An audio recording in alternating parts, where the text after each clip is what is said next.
الحمدللہ وکفا وسلام علی عبادہ الذین اصطفى اما بعد۔ قابل صد احترام بھائیوں اور بزرگوں،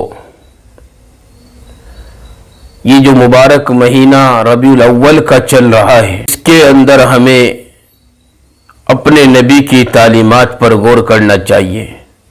ہمیں اپنے صحابہ کی زندگی دیکھنی چاہیے کہ ہمارے صحابہ کی زندگی کیا تھی۔ آج ہم اپنے نبی سے ہٹ کر اپنی زندگی کو گزار رہے ہیں، قرآن سے ہٹ کر اپنی زندگی کو گزار رہے ہیں۔ اپنے نبی کی زندگی کا ہمیں پتہ نہیں ہے، دنیا کی تمام چیزوں کا ہمیں علم ہے، اگر ہمیں علم نہیں ہے تو اپنے نبی کی زندگی کا، سیرت کا ہمیں بالکل بھی علم نہیں ہے۔ ہم اپنے مذہب اسلام سے بالکل خالی پڑے ہیں۔ میں تمہیں بتاتا ہوں صحابہ کرام کی زندگی کیسی تھی، کہ صحابہ کرام کس طریقے سے اللہ کے نبی کی سنت کو ڈھونڈ ڈھونڈ کر زندہ کرنے پر لگے رہتے تھے۔ صحابہ کرام کا حال تو یہ تھا کہ وہ آپ صلی اللہ علیہ وسلم کی ذرا ذرا سی نقل و حرکت تک کو اپناتے تھے، آپ کی چھوٹی چھوٹی باتوں پر مضبوطی سے عمل کرتے تھے، اور ہرگز اس کی پرواہ نہیں کیا کرتے تھے کہ غیروں کی تہذیب اور ان کا معاشرہ اس پر کیا فقرے کسے گا۔ اور حقیقت تو یہ ہے کہ ان کی سچی محبت کی دلیل تھی، یہ ان کے سچے ہونے کی دلیل تھی، اور ان کے نبی سے محبت کی سچی دلیل تھی۔ وہ ہمارے طرح نہیں تھے کہ ہمیں باتیں سنائی جاتی ہے، ہمیں بتایا جاتا ہے کہ قرآن کیا کہتا ہے، نبی کیا کہتے ہیں، لیکن ہم اتنے ظالم ہو گئے ہیں کہ ہم اپنے نبی کی زندگی سے دور رہ کر اپنی زندگی کو گزارنے کی کوشش کرتے ہیں۔ حضرت حذیفہ بن الیمان رضی اللہ تعالیٰ عنہ ایران فتح ہونے کے بعد وہاں کے دارالسلطنت پہنچے تو آپ کو وہاں کے چند معزز لوگوں کے ساتھ کھانا کھانے کا اتفاق ہوا۔ دسترخوان لگا ہوا تھا، لوگ کھانا کھا رہے تھے، کھاتے وقت ایک لقمہ آپ کے ہاتھ سے گر گیا، آپ نے فوراً لقمے کو اٹھایا اور صاف کر کے کھا لیا۔ ایک فارسی غلام جو اس وقت کھانا کھا رہا تھا یا کھانا کھلا رہا تھا، یہ دیکھ کر حضرت ابو حذیفہ رضی اللہ تعالیٰ عنہ سے بولا، یہ ملک نہایت مہذب اور شائستہ لوگوں کا ہے، یہاں کے لوگ اس حرکت کو معیوب سمجھتے ہیں، اور یہ حرص و حوث کی علامت بھی ہے کہ زمین پر گرا ہوا لقمہ آپ نے اٹھا کر کھا لیا۔ بہتر ہے کہ آپ یہاں ایسا نہ کریں، ورنہ لوگ آپ کا مذاق اڑائیں گے۔ حضرت حذیفہ رضی اللہ تعالیٰ عنہ غصے میں لال ہو گئے اور فرمانے لگے کہ کیا میں ان احمقوں کی وجہ سے، ان بے وقوفوں کی وجہ سے اپنے حبیب صلی اللہ علیہ وسلم کی سنت کو چھوڑ دوں؟ تو میرے عزیزوں، یہ تھا صحابہ کرام کا حال، یہ تھا صحابہ کرام کا جذبہ کہ کس طریقے سے ہمارے نبی صلی اللہ علیہ وسلم کی ایک ایک سنت کو زندہ کر کے اپنی زندگی کو گزارتے تھے۔ حاضرین گرامی، یہ ہے اصل محبت، اور ایک ہم ہے کہ آپ صلی اللہ علیہ وسلم کی یاد میں ایک پروگرام کر لینے کو محبت کی دلیل سمجھتے ہیں۔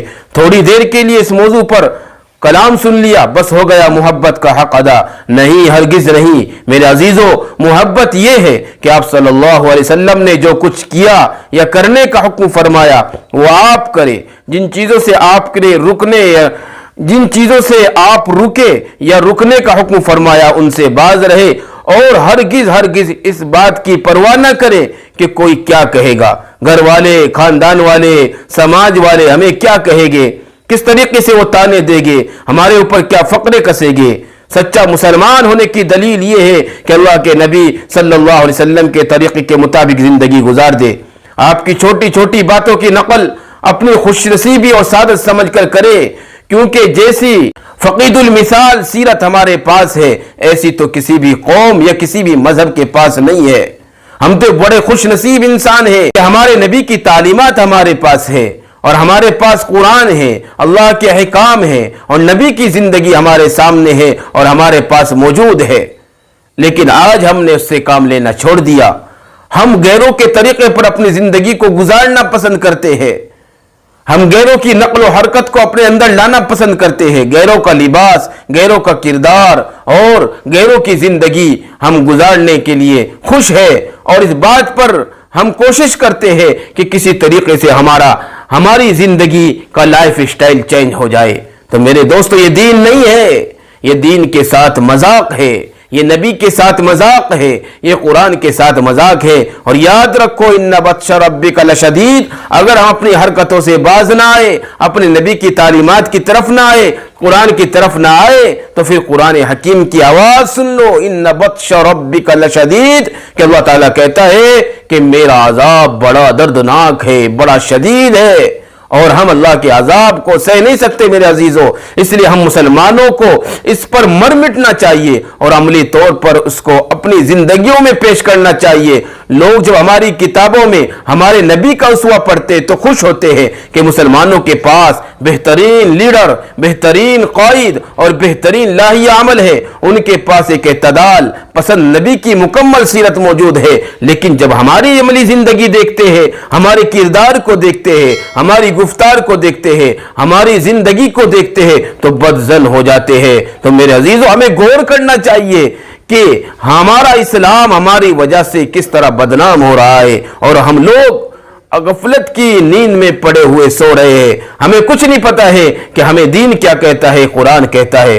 اور جب ہماری تباہ حال سیرت کو پڑھتے اور دیکھتے ہیں تو ہم پر نفرتیں بھیجتے ہیں، تو ہم پر تانے بھیجتے ہیں کہ ان کے کتاب میں اور ان کی نبی کی زندگی تو کچھ اور ہے اور ان کی زندگی کیا ہو گئی ہے۔ تو اس لیے میرے عزیز ہمیں غور کرنا ہے، کیونکہ وہ اپنے مسلمان پڑوسیوں کو ان کے گھروں اور محلوں میں دن رات دیکھتے اور برتتے ہیں، بازاروں میں ان کے ہاتھ سودا بیچتے اور خریدتے ہیں، اسکول اور کالجوں میں غیر مسلم طالب علم اپنے مسلمان ساتھیوں کے ساتھ اٹھتے بیٹھتے ہیں، اسی طرح دفتروں اور کارخانوں میں، عدالتوں اور کچہریوں میں، ریلوے اسٹیشنوں پر اور ریل گاڑیوں میں روزانہ غیر مسلموں اور مسلمانوں کا ساتھ ہوتا ہے۔ اس لیے میرے عزیزوں، ہمیں اپنے دین کو بدنام کرنے کا ذریعہ نہیں بننا ہے۔ آج ہم میں کہیں سیرت رسول صلی اللہ علیہ وسلم کا شائبہ تک بھی موجود ہے، چہرے پر داڑھی نہیں، لباس باشرہ نہیں، افکار اسلامی نہیں، اعمال صالح نہیں، ہماری انفرادی اور اجتماعی زندگی میں کہیں بھی تعلیمات نبوی صلی اللہ علیہ وسلم کی روشنی نہیں۔ تو میرے عزیزوں، ہمیں غور کرنا ہے اور ہمیں ڈھونڈ ڈھونڈ کر اپنے نبی کی سنتوں کو زندہ کرنا ہے۔ اسی میں ہمارے لیے بھلائی ہے اور اسی میں ہمارے لیے کامیابی ہے۔ اللہ ہم سب کو عمل کی توفیق عطا فرمائے۔